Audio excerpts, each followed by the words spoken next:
Hi, welcome to another episode of Reading Taste Match, a series on my channel where I swap picks with another booktuber to see how much our taste in books line up. This episode is with Amy Marie, Books with Amy Marie. Amy is a newer to me channel. I found her earlier this year because I was one of the co-hosts with her for April for the Literally Dead book club. Amy has such a cozy vibe on her channel. She does a lot of baking. She reads tons of mysteries and thrillers. She just comes off as very nice and genuine, and I love that. So her channel is linked down below so you can check it out. So for these vlogs, we swap books. 3 books to see how much our taste lines up. 2 books we love and 1 we didn't, and we don't really discuss our feelings on the books. And then throughout the video, you see how much our taste matches as we go. Amy has a video on her channel as well, reading 3 books that I recommended to her. So this experiment is not just on my channel, but it is also on hers. I also will have a playlist linked in the description with other booktubers I've done this with previously. I love this series. I think it's so much fun to highlight channels that I really enjoy and to truly test how much my reading taste lines up with booktubers. If you have anybody you would like to see me do this with, please let me know. So let's see what books Amy picked. I have the picks from Amy. I am so excited to watch this and see the books that I will be reading. So we're gonna watch this together. I'm very excited. Hi Lexi! Thank you so much for inviting me to do this collaboration with you. I am so excited. So I have picked 3 books for you to read for this vlog. As you said, I picked 2 that are ones I loved and 1 that I didn't love. I won't tell you which ones are which. We're just going to dive in no particular order. And here are some quick synopses of each of these books. I had so much fun going through your story graph and finding that we had a lot in common, but then there'd be like random books that I adored and that you really didn't like, and they were just kind of like okay, and I didn't see any type of pattern for why that was. So I'm really curious about how this reading taste vlog is going to turn out. Super excited. I hope you find at least 1 new favorite out of these 3, and let's go and hop into the 3 I picked for you. So like you, I stuck with thrillers or like mystery thrillers, and this first one is called Do What Godmother Says by L.S. Stratton. I read this one earlier this year, and this one's a really interesting genre blend. It is first and foremost a thriller, but it's like a gothic thriller, and you have 2 points of views. One that is historical fiction because it takes place in the 1920s during the Harlem Renaissance. Our modern day point of view follows a young woman around who has inherited this painting from her grandmother, and she really connects with the painting and she's trying to find out more about the artist. And the 1920s perspective is actually following that artist Estelle around and seeing kind of the behind the scenes of the Harlem Renaissance and what many artists go through with having patrons. In this case, her patron is the godmother. The next one I'm going to give you to read is A Likeable Woman by May Cobb. This is kind of a thriller about a young woman named Kira who's going back to her small, wealthy, very like affluent Texas town after all these years. Her mother had allegedly ended her own life many years ago, but Kira had always insisted that she didn't do it to herself. She's going back all these years later because her grandmother has told her that her mother had been writing some kind of memoir and she came across it and she was passing it on to Kira. And then this last one is called Night Watcher by Daphne Wollstonecraft. I just read this one like a few weeks ago, and I noticed on some of the books that we had in common that you really enjoyed some thrillers that had like podcaster elements or different things like that, and this one has a radio show, like a true crime radio show, so I thought you might like this. The main character in this is Nola Strait, and she lives in Portland, Oregon, and she runs this late night true crime radio show where they take callers who will report creepy things or UFOs or all these different things that I find very interesting. And one night she gets a call and it leads to her having to revisit something from her past, which is where she had this encounter with an infamous serial killer in the area named the Hiding Man. So this one is my last pick for you. I am so excited to watch your vlog. Thank you again for inviting me to do this.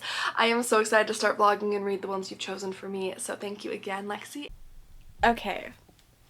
Very, very interesting picks. I have read Do What Godmother Says. I read it recently.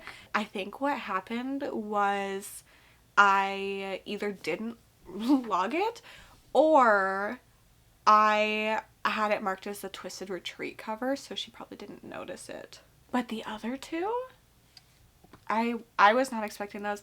I've DNF'd a book by May Cobb before. I tried to read The Hunting Wives. I think that's what it's called.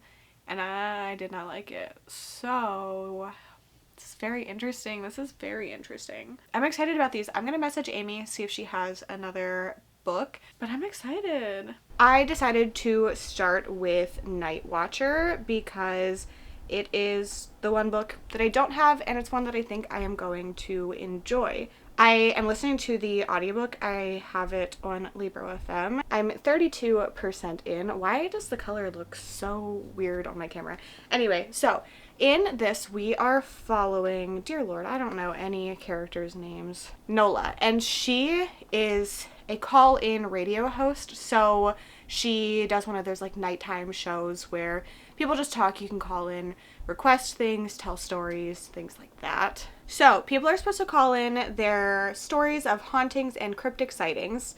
Then one night she is working with her co-star and a very, very disturbing call comes in, and it seems like there's a home invasion happening, and the descriptions of things are so familiar to her because she has experienced something in her past. When she was a girl, I believe it was 20 years ago, she had an encounter with this killer that was then called the Hiding Man, and he has this like really weird mask and is just like creepy. So she was a young kid and he comes in and kills her babysitter, and it's this whole thing, and the guy is never caught. So her dad used to run the radio show that she runs, and now she has taken over. And even though she does this for her job, she's very, very paranoid. I mean, I get it. I would be too. The fact that this really creepy creature man thing that murdered somebody while you were in the house. Nope. So she has security cameras. She's very alert. And now she is convinced that this guy has come back. She's starting to feel the paranoia. She thinks she's being watched. She is trying to contact people and they're not responding to her, and she assumes that the Hiding Man has gotten them. She's very overall just a paranoid person.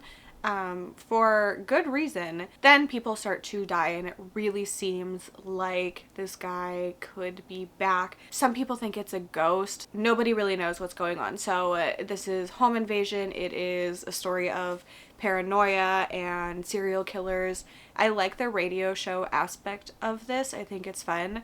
I like her dad's connection to what she's doing because her dad is now a writer, and there's a whole storyline with that. I don't think I'm getting quite the sense of dread that I want to from this story. I think that there could be more creepiness to it. I am a fan of horror. I really am. So I want it to go even more into the details of things. Like, I want to feel the paranoia that she's feeling, but I get why it's a little more tamed down. I'm enjoying it. I think it's a fun time so far. I just want a little bit more from it. Hello, I have been reading more of Night Watcher. I have made it 69% in. Please focus. I'm currently on Patreon sprints, but they're a little bit different because we are video chatting. So we are hanging out in Discord talking, and it's a lot of fun. So I have Night Watcher to talk to you about, and I also got a package in the mail. So I wanted to show that to you because I hate these Barnes & Noble stupid boxes. I am filming this a little bit early, but this book doesn't come out until the end of August, I believe. But I got How Bad Things Can Get by Darcy Coates. So it's an influencer and their fans that are going to this island for games, drinking, and fun. They're following a survivor of an infamous cult who has gone there and has kept this a secret. And then the history of the island is revealed, guests start to go missing, games turn deadly. I love games and books. A lot lot of my favorite things involve games of some sort. And I haven't found the perfect standalone version of that. Like, I love the Hunger Games. I love Alice in Borderland.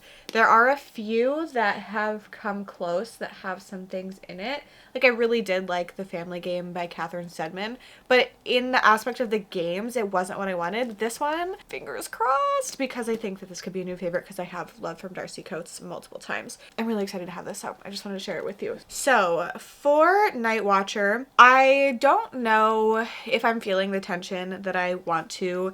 That was my issue earlier too. I think this is decent.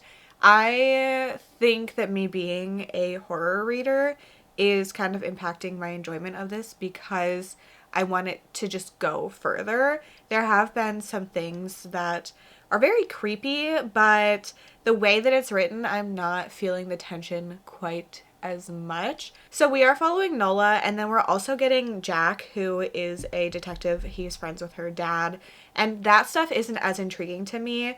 I understand why we're getting the investigating stuff, but I think it would be just as impactful if we got that information being told to Nola and not watching this person trying to figure things out, because he's not really trying to figure things out. He's just kind of talking. So it's not super compelling to me.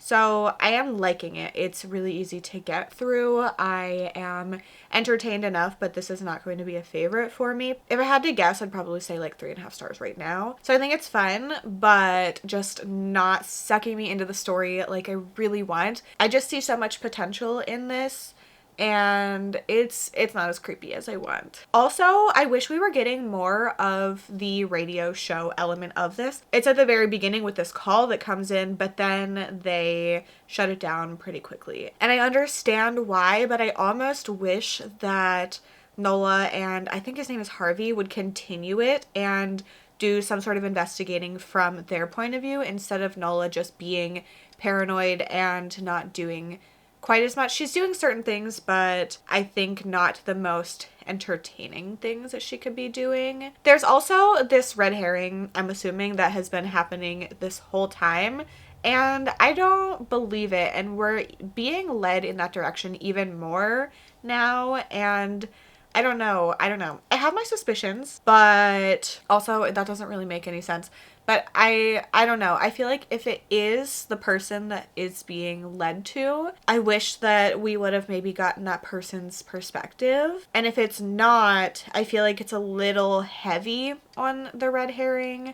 So I feel like 3.5 stars is kind of where I'm feeling at the moment. It could change a little bit, probably within like a 0.5 star rating. But either way, I think it's fun and generally entertaining. Okay, let's chat about Night Watcher. This was one that I was really excited about going in. It's one that I had the audiobook for already. It is one that, based on the synopsis, I thought I was going to really like. And while I did enjoy this one, I'm going to give it like 3 to 3.5 stars.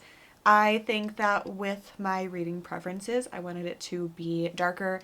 I wanted it to kind of go there a little bit more. I never felt the tension and the, not excitement, like the characters weren't excited, but like I didn't feel the excitement reading that I wanted because I didn't feel any of the feelings that the character was feeling. And that is something that I really, really want. Even if it didn't go into the horror territory, I just never felt like I was this character. I never felt what she herself was feeling, and I really missed that. The thing is, I don't know how that is improved. I don't know how that's something that I would have personally felt. I guess it was just choices within the writing. I do wish we didn't get the one perspective. I feel like it wasn't necessary to get the cop, the guy investigating things. I probably would have enjoyed it more if we got a lot of those same things from our main character. I do wish we had more of the radio show element. There's also a romance in here, which like, I don't think I really needed it, but I think that it could have been done in a way with the whole radio show thing that I would have cared about what was going on with that. I also think that the motivations for everything felt very flimsy. I'm not exactly sure how we got to where we got with the characters that it was related to. I understand it, but I don't know if it was, not saying that serial killers are warranted if they have better reasoning, but in the case of this, like, it just, I don't know. But also, this author really wanted to discuss the impact of these horrific crimes on families and the impact that it leaves behind on people. Our main character was really dealing with the fact that she witnessed somebody that she loved be taken from a serial killer and not getting justice for that. And sadly, that is something that happens all the time, whether it be for not enough resources, not enough people caring. I can just really appreciate those discussions, but I almost wish that it was gone further with that too. It wasn't like a real prominent discussion within the story, but in the author's note, she was talking about how she wanted to talk about that. And like, I get it from our main character's perspective, but I think that it could have been a little bit more impactful if it was included in various ways throughout the book. That being said, I did enjoy it. I would read more from this author. I think it was a debut. This author is a true crime podcast host as like her normal job. And I think that this was done in a way that it was respectful. Like, it didn't feel like glorification of this serial killer and how creepy this guy was in like the way that people become obsessed with him. A lot of times he was dismissed by the general public and people didn't even know who he was, which is sad for the victims and their families because it doesn't get as much attention, and attention leads to money, resources, time. But it wasn't like people were talking about like how attractive he was or how there's no way he could do that because he is so smart, and just like things we've heard about men being serial killers and being dismissed. So yeah, generally 3.5 stars. It was a fun read overall. I just, for my personal taste, wanted things to be done a little bit differently, but I think that this was a good pick, and I'm really glad that I read it. So next up, I am going to be reading, is it A Likeable Woman? Yes. I'm scared. I'm really scared, actually. I have gotten a couple things in the mail that I want to show you, and I'm 20% into A Likeable Woman, so I'm going to chat about that. So, I have quite the stack. I got these over a couple days. I have a Pango order because I had some money from selling books, so I had to immediately buy some things, an Owl Crate quarterly box, and then an Aardvark Book Club box. So, A Likeable Woman, this is my second from Meg Cobb. I DNF'd The Hunting Wives. And honestly, I kind of want to DNF this one too. I do think that if I read The Hunting Wives now, I might like it more. It's very, very messy. I don't remember how far in I got, but at the time I was like, I'm not interested in this. So like maybe, but also after reading this, I don't know about it. The first book I got is The Secrets of Us by Lucinda Berry. This is a psychological thriller. So in this we are following, I wish I remembered characters' names ever, Kira. And she is going back to her hometown for the first time in years. She obviously grew up in this place, and then something happened with her mom. She died, and everybody believes that she has committed suicide except for Kira. She thinks that there's something else going on, that her mom wouldn't have done this, and she kind of like made a big scene and then has never gone back to this town. The second order I have, also from Pango, has Tender is the Flesh. This author is going to be at the National Book Festival, so I wanted a copy of this. And then I also realized that I don't have a lot of the romance books that I've read and enjoyed. So the same seller had Happy Place by Emily Henry, so I got this to add to my shelves. And then the other book I got is one I have not read, and that is Kill Creek by, where's the, oh, Scott Thomas. I couldn't find the author's name. It's in the middle there. So adding this one to my TBR, and then two that I've already read. So Kira does not talk to anybody in her hometown. The only person that she is in contact with is this guy named Jack, I believe, who she was friends with. And she has this crush on him. He's married, has a kid, and she doesn't care. So she has been invited to go back to her hometown because of a frenemies vow renewal celebration, and at first she's like, why would I go to this? And then she ends up deciding to go and kind of roping Jack into it. He is like, why would you want to go to this? But ends up doing it. So he brings his wife and his kid, and there's a whole thing with that. She literally is like fantasizing about kissing him in front of his wife and young son. And I'm just like, ma'am, you... what are you doing? There's some messiness with that, but it's not very interesting. And then her grandma has this like big secret that she is keeping and has told Kira that she's going to tell her, and that's really why she's going back. Her grandma keeps like texting her these very urgent sounding things, saying that she has information, she has something for her, and she believes that it is going to be something that makes it obvious proof that her mom was murdered and did not take her own life. The thing is, I usually love plots where it's like somebody going back to their hometown, finding out secrets, things like this. I usually like it more when it's an inheritance kind of plot, but like she's inheriting a secret, so like that is a stretch, but it feels like I should like this more than I am. I think that our main character is kind of annoying. The way she's talking about things, I'm like, I don't get it. Like, I don't get you. I understand her obsession with not wanting her mom to have left her on purpose in her mind, but I don't know. I feel like needs a reality check. The thing is, like, in a circumstance like this, I feel like, why would this plot be happening if she wasn't actually murdered? I feel like she's going to get the evidence she thinks that she needs, like, to prove that she is correct and then start investigating things. But right now I'm kind of bored. I don't think any of the relationship dynamics are interesting. I don't think that her grandma sending these weird texts is enough to carry this story. So right now, 20% in, like I'm 80 pages in, I don't really like it. I kind of want to quit reading it, but I'm going to keep going for a little bit.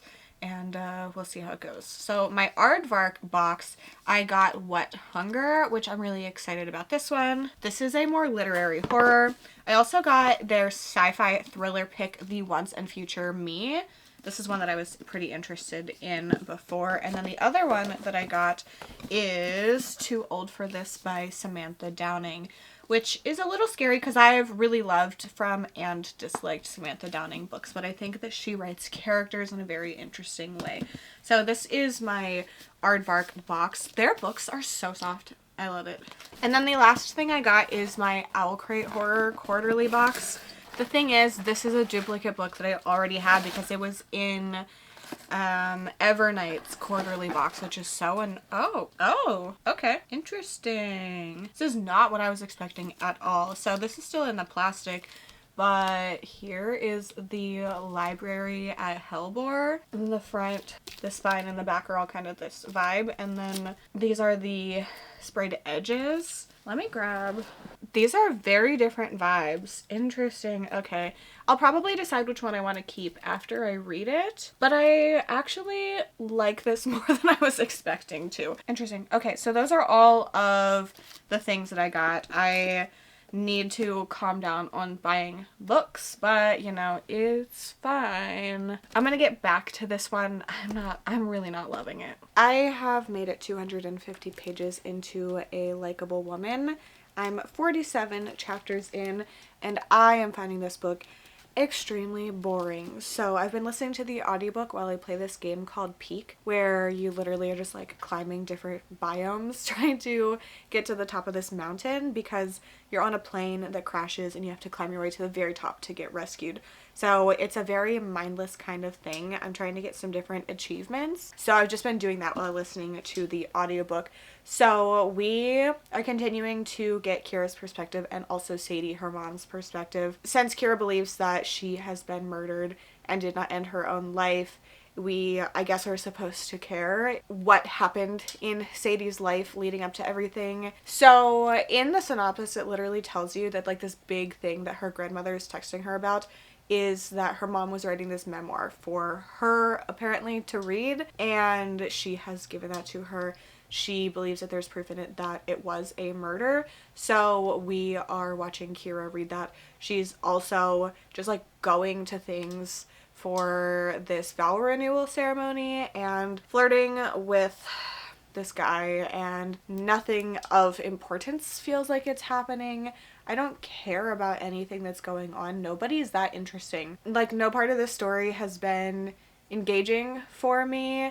I was expecting it to be a little more messy, and it is, but just in like a normal real life messy kind of way, and it's not entertaining. There are people around the town that are just like talking about Kira and her mom and saying that because like one person did this thing, it means the other person is doing it, and it's just like, I don't know, it's not a fun time. I have thought about DNFing it a couple times, but it's a very easy book to listen to while I'm playing Peak, so that's kind of the only reason I'm going to continue it. It's probably going to be 2 stars. On a happier note, listen, my brain has been taken over because, first of all, I grew up in the Miley Cyrus, Demi Lovato, Selena Gomez, Jonas Brothers, Disney Channel era. Obsessed. It was like the thing that I watched was Disney Channel, High School Musical, Camp Rock. Do you see where I'm going with this? The Jonas Brothers have started their tour, and their opening night, it was incredible. They brought out a couple people. Jesse McCartney is very exciting to me, but they brought out Demi Lovato, and they sang songs from Camp Rock. So that has taken over a lot of my personal brain space. So that happened Sunday night. Monday, Taylor Swift decided that she was going to post all these things. First off, we're like, probably she's going to be on the podcast with her boyfriend. And then it turns into this whole thing, ends up that there's this countdown on her website. So I'm like, okay, what is this for? And I was just like thinking about that. And turns out she announced her new album coming out. I don't love the title, but I think it could be interesting. And all signs point to this being a glitter gel pen album, which I know my book taste and like my like style, well, not like the way that I dress, but like a lot of my decor is like ghosts and skeletons and cats, but those like aren't inherently creepy. How did I get talking about this? Oh, but like my taste in music is very like bubblegum pop, happy, very poppy, upbeat kind of stuff. Like my favorite Taylor Swift album is Lover, followed by Evermore, which very different vibes. But yeah, so like I really want it to be this, and like I'm pretty sure there's gonna be a feature with Sabrina Carpenter, which I also love her music. I think she's so much fun. So like all the little Easter eggs that people are picking up on, I don't pick up on them, but I like to see people's theories and stuff. I've been watching a lot of stuff talking about that, and just like generally being entertained by pop culture. I feel like there's so many sad things happening in the world that like reading and these silly like music related things and like nostalgic things keep me going. So I really needed that. I needed to see Joe and Demi sing Camp Rock. Also, like, she's gone through a lot, so it's good to see her kind of like healing from everything and moving on and being able to perform these songs. I am going to see the Jonas Brothers. By the time this video is out, it was like the weekend before. Listen, everybody, I am manifesting that Miley Cyrus comes out at my concert. I doubt it because it's not a very like big popular venue and area.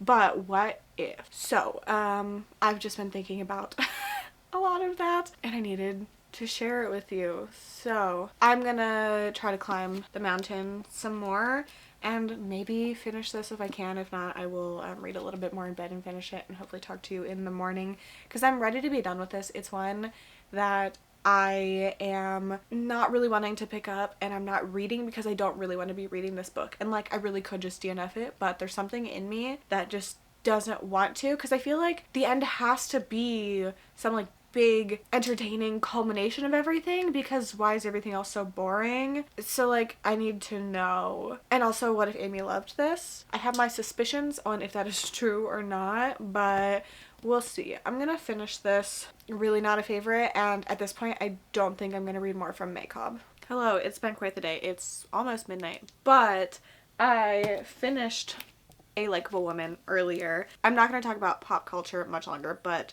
the album cover for Taylor Swift's new album has come out, the podcast that she did, which was just like really cool to watch because she felt like she was just talking to friends in it, and it was very like personal feeling. Like I got the same vibe as like if I'm watching a vlog of somebody that is talking about books.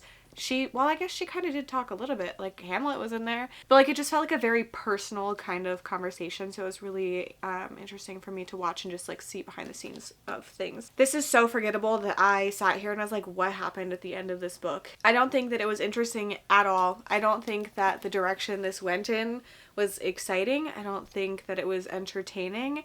I don't think that it was surprising. There was no part of me that was ever like, wow, I really like this. I'm gonna give it 2 stars because I don't think it was like the worst book. I usually leave my 1 stars for ones that I actively like dislike. This one was more, this book is so boring, which is what my 2 stars usually are. Yeah, I don't know. I don't think May Cobb is the author for me. I think she tries really hard to fit in these messy dynamics, but it's not done in a way that I think is interesting. I want the drama and I want the juicy things going on with an entertainment lens on it, not the like, oh, this could happen in real life. I mean, some of the things that happened, like, I don't believe that either, but I don't know. It's just kind of stupid. I didn't really like it. So yeah, 2 stars for this one. Definitely not a favorite for me. Moving on, we're going to start the last book. Amy messaged me and told me that I will be reading The Lake of Lost Girls by Catherine Green. So this is one that I had on my radar and was excited to get to. It's alternating timelines, a suspenseful podcast clips to weave a twisty tale of a missing student and her sister who is desperate for answers. So in 1998, a college student goes missing. 24 years later, her sister is looking for answers. Seems like there might be this break in a cold case. And then there's this true crime podcast that is gaining momentum and using that to guide her own investigation. I really like podcast books. I think this one will go well. Oh, I just saw a picture in here. That's fun. I'm excited. Oh, I forgot to show you. Let me get it. I was using the bookmark, but I had to go grab the sticker. So in September, Mel from Melanie Reads is hosting a readathon. It's super cool. It's very story involved, very detailed, but go at your own pace. There's a game board that you roll and you move through, and you learn more about the story as you go. It's called the Readathon Rebellion, and I am a part of it. I will be hosting sprints for it. I'll have a video out for it playing the game. And she sent me the bookmark and the sticker, so I wanted to show that to you. Here is the sticker. It's holographic, very pretty. And then this is the bookmark, very shiny, really cute, and it says The Rebellion on it, and then there's the back. So I just wanted to show these to you. Now I'm gonna go read. Hello. I am in my Chicken Tendies shirt. Bowser is back there being very cute. And I am 115 pages into The Lake of Lost Girls. So we are in 2 timelines. In the present day, we are following Lindsay, and in the past, we are following Jessica. We know from the present day timeline that Jessica has gone missing.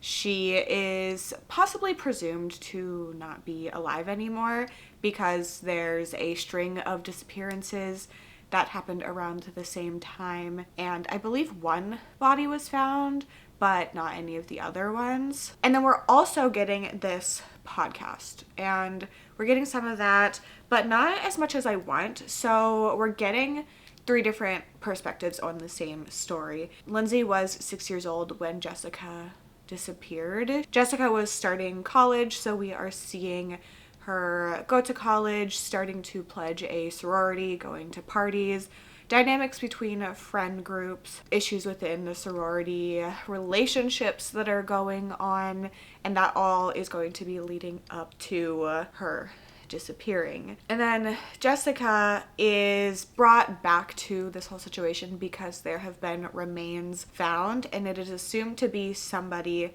that is related to this case, but it could be her sister, it might not, and they are testing for it. And then this guy shows up that is a journalist saying that he needs to talk to her because maybe she has these memories to unlock, and he thinks that they can solve this case together. So I think it's interesting that like he's not part of the podcast, but then there's this podcast that happens separately. I'm assuming they're going to come together a little bit more at some point. So I'm 8 chapters in, and between the chapters we are getting different things going on. So to start, we have the podcast. It's only like 2-3 pages, and then this is the longest one. Then we get into chapter 1. We have a like tweet or something from the podcast. There are some other things like a vigil, is that the word? Flyer. There's some like social media things coming up, and those are happening at the end of every chapter. There's a blog, more podcast, and these things are all supposed to give us more information to be solving this case. I think that it's fun so far.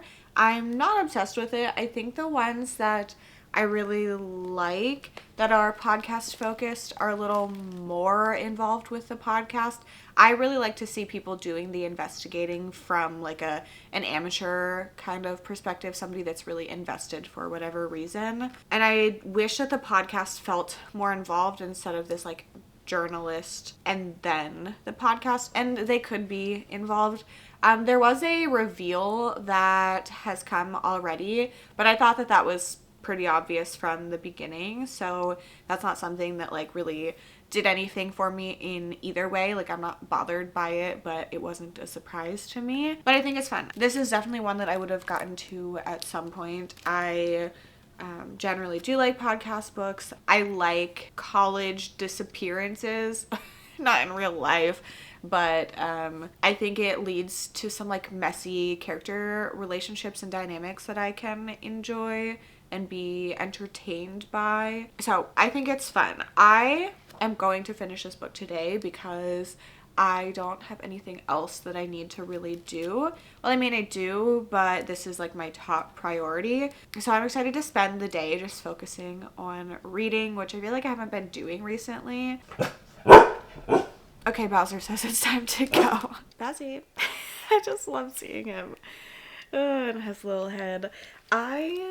You know how whenever you order things and then you just collect boxes and the packaging and you're like, oh, I'll deal with this later. Yeah, I finally decided to deal with it later. So where I live, there's just like mice, you know? So we had an issue a couple of years ago, nests, and we're trying to prevent that. So we have like pest control that monitor everything. But they're coming in to like check things inside and make sure there's no signs of like that happening again tomorrow. So I had to like start cleaning out the boxes that I've been hoarding so that they can like actually check for signs of anything. But while I was doing that, I was listening to the audiobook for The Lake of Lost Girls. I honestly didn't even realize that I had made it 71% in because I had a lot of boxes. It was probably like a year's worth. It's bad. It's bad. So I'm now 220 pages in. I just got to a blog post, so that will be fun to read. In this, we are continuing to learn about everything that happened to Jessica in the past. I don't know if I have a preference in the two storylines, but I think it's very obvious how, not that they're intersecting because like obviously they are connected in many ways, but I think it's pretty obvious when things are happening in one timeline versus the other that we are supposed to be picking up on. This is not one that I think is going to be surprising to me in any way. There definitely are red herrings. There's a couple of them that are happening, and I don't think I'll be surprised by any of the options that I think it is going to be, but I'm enjoying my time reading the book getting there. I do wish that this podcast was different. It feels like it's in here just to have a podcast element. Because, like, why does he need to be a journalist and why is there also a podcast? I feel like they could have been merged into just one thing and it would have made both of those parts a little more compelling. The thing is, like, the synopsis makes it seem like it's going to be a bigger thing, and there is conversation on true crime being both kind of not gross, but like not really concerned about victims' families and respecting people. Obviously, there are ones that do, but there's a lot that they are just like poking fun at things and just not very respectful. So there's conversation on that, which I do appreciate because I used to listen to some true crime podcasts, but I have kind of found myself moving away from things like that for a while now because I don't like how a lot of things are depicted. What are you doing back there? I don't like how a lot of things are depicted and just like talked about. I don't know. So I do appreciate that conversation in here, but I do wish that things were done a little bit differently because it feels like that the podcast is put in here just to say that there's a podcast element in this book because I feel like it's a buzzword for a lot of people. I wouldn't recommend this if this is something that you're seeking out, like podcasts in your books, because it's barely 2 pages after like some chapters, but then there's also like pictures of things and like stuff I talked about earlier. But I am enjoying the book. I think it's entertaining and I'm glad that it has like some commentary in it that is important. There's also a lot of discussion on specifically women going to college and starting their first year and doing all the stuff they can to fit in, and the way that power imbalances can very easily happen, and a lot of times it happens because of the need to like feel like you fit in, because a lot of times in college like you can feel like you don't. If you're not involved in certain things, like it might be hard to find your friend group or people that you are really doing things with, and it can leave you vulnerable to people that are taking advantage of people, whether that be professors, whether that be frat boys, whether that be somebody that you knew that knows that you're struggling. So there's a lot of discussion in here on that topic as well, which I do think is something that is really important. I think a lot of people look at people that party in college as ones that don't care about anything, but I don't think that's always the case. I think a lot of people are trying to fit in and kind of like figure out who they are and trying different things to do that.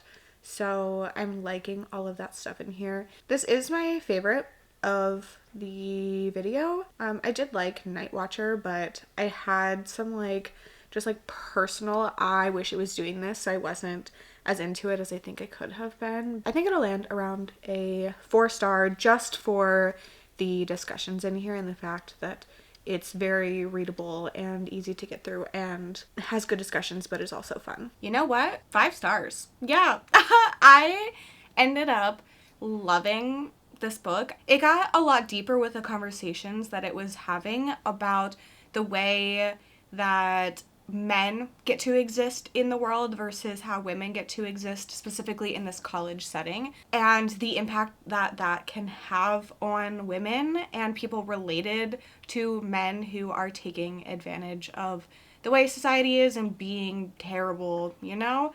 So I loved that discussion. I loved the impact of true crime on victims and the way that that was talked about. I was actually really surprised by the end.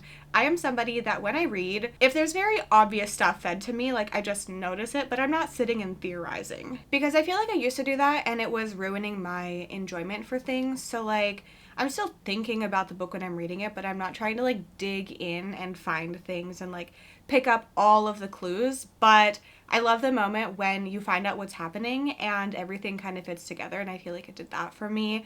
I do think the end of this was maybe a little bit rushed. I could have used a tiny bit more explanation, not explanation, but just like discussion, conversations surrounding certain things. But, you know, even without that, I still really loved this. I was entertained the whole time. I do understand why the choice was made to not have this as podcast centric, but I do think that a lot of the conversations that are had with criticisms of specifically true crime podcasts could have been woven in with that as well. I think it would have made the whole book slightly more entertaining, but I'm not mad about it. So I'm so glad that Amy ended up picking this one. The other book that she did originally pick for me, Do What Godmother Says, I gave 4.5 stars. So either one would have been a win. Okay, so let's see what Amy has rated all of these books to see how our taste really does line up. So starting with Night Watcher, I gave it 3.5 stars and Amy gave it 4, so pretty close. A Likeable Woman, I gave it 2 stars and so did Amy. And then The Lake at Lost Girls, I gave it 5 stars and Amy gave it 4.5. So I would say that really everything generally lined up in this video, which is so fun to see. Just a reminder that Amy has a video reading 3 books that I picked for her to see even more how our taste lines up. Please make sure you check out her video and her channel. It is really great and I think you will enjoy her videos. Truly, thank you so much to Amy for agreeing to do this collab with me. I had a lot of fun with it. If you made it to the end and want to leave me an emoji to say we're here, you can leave me some sort of water emoji for The Lake of Lost Girls. If you want to see more like this, here's a playlist you can check out with previous versions with other booktubers. Let me know who else you want to see me do this with. Thank you so much for hanging out with me. I hope to see you in my next one. Bye.